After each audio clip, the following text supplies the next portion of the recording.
I'm Alex. I'm Kaylee. And we are Pinter Whitnick. Lately we've been on a Pirates of the Caribbean kick, so tonight we've decided to make a grog.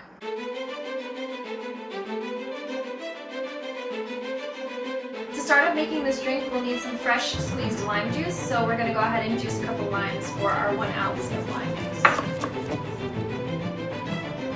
And 1 ounce of lime juice comes from about 1 lime. So we're just going to pour this 1 ounce of lime juice through a mesh strainer to strain out any pulp. Next we're going to add 1.5 ounces of Jamaican rum. We're using Appleton Estate, which has become my favorite spirit. So 1.5 ounces of Jamaican rum.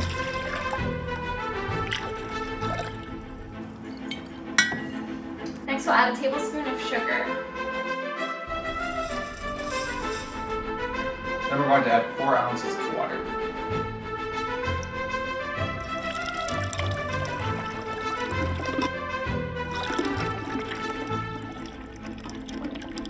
And next we're going to go ahead and shake it up.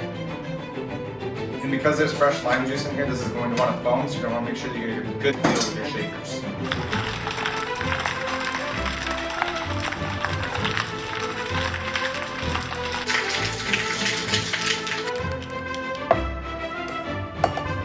Next, we're going to add some cracked ice to a rocks glass.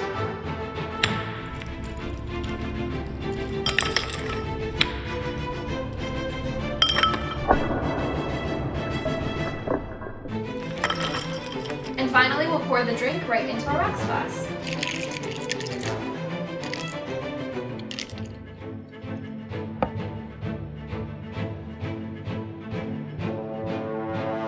So back in the days of wooden ship sailing and piracy, grog was served as a ration to the crew. Their drinking water would have to come from the nearest port and usually transported in barrels that would go rancid after a short amount of time. To remedy this, they would add a little bit of rum as an antiseptic, and then would add lime juice and sugar to taste. And there we have the grog, a perfect piratey drink. Cheers, mateys!